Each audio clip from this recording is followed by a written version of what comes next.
Buenos días compañeros y abogado presente. En este video voy a hablarles sobre la teoría de las normas.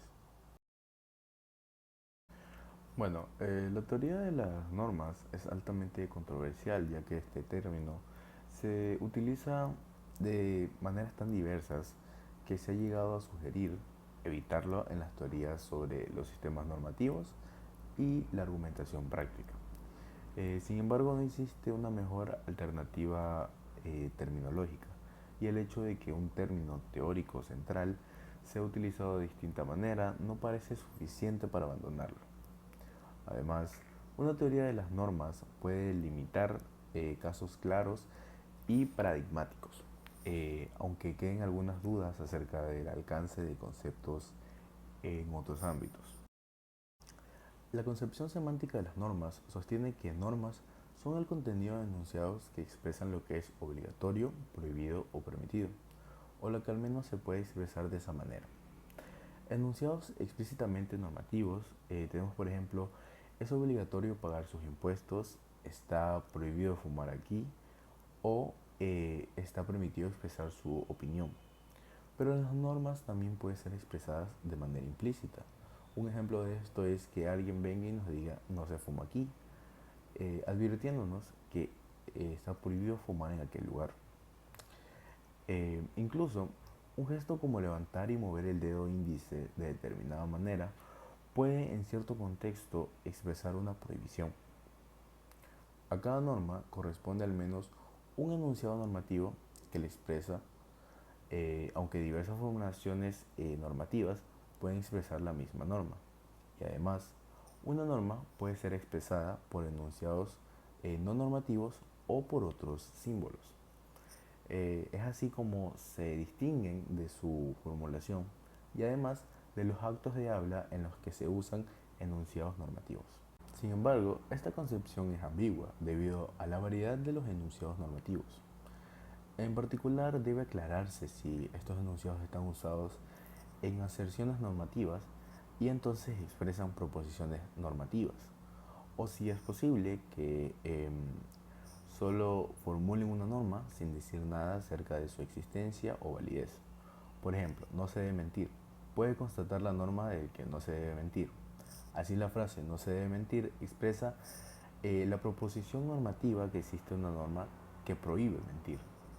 Pero un enunciado normativo no necesariamente presenta una aserción o proposición normativa. No se debe respirar. Es un enunciado normativo que expresa una norma, pero tal norma no existe. Por eso sería equivocado hacer tal aserción. Sin embargo, es posible expresar normas que son válidas. Entonces, los enunciados normativos no siempre son usados en aserciones normativas. Parece que se puede usar enunciados normativos sin pretender su verdad y solo para formular una norma sin presentarla como existente o válida.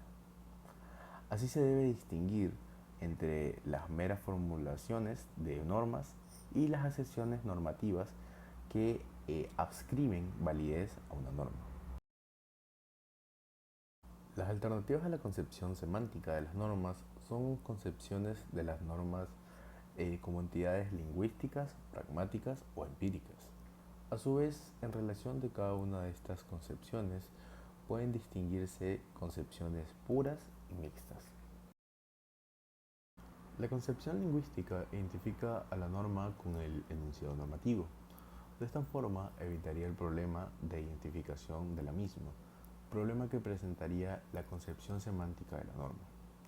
Sin embargo, lo que interesa en el derecho, como en otras prácticas normativas, no es el enunciado, sino el contenido normativo.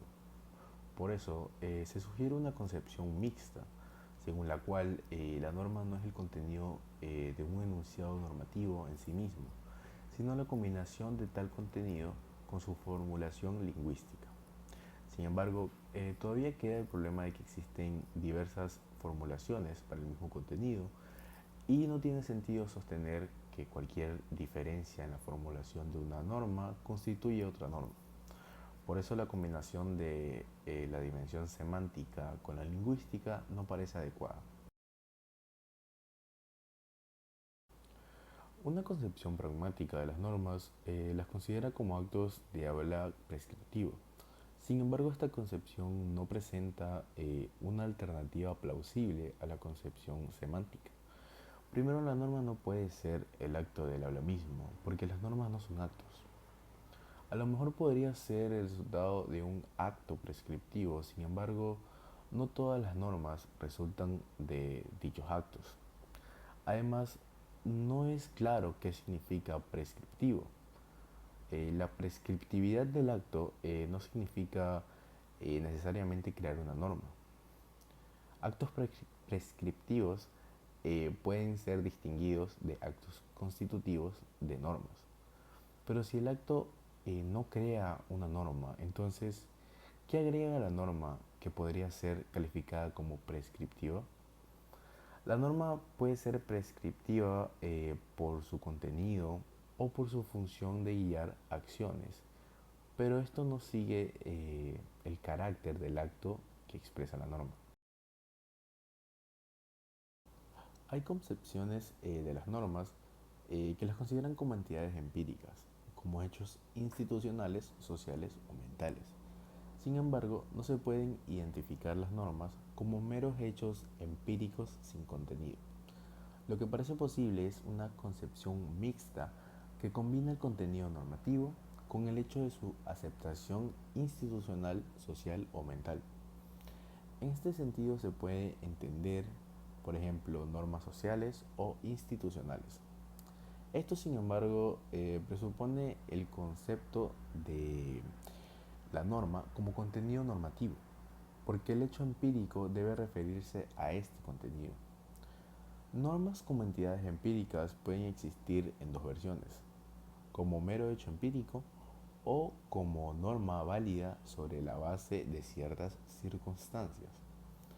Para establecer una norma válida, el hecho empírico de aceptación de la norma debe ser adecuado para fundamentar la validez de la norma en un sentido normativo, es decir, debe justificar la pretensión que se debe aplicar y seguir la norma. Muchas gracias por su atención y muchas gracias al abogado que me va a exonerar de todo el semestre. Gracias.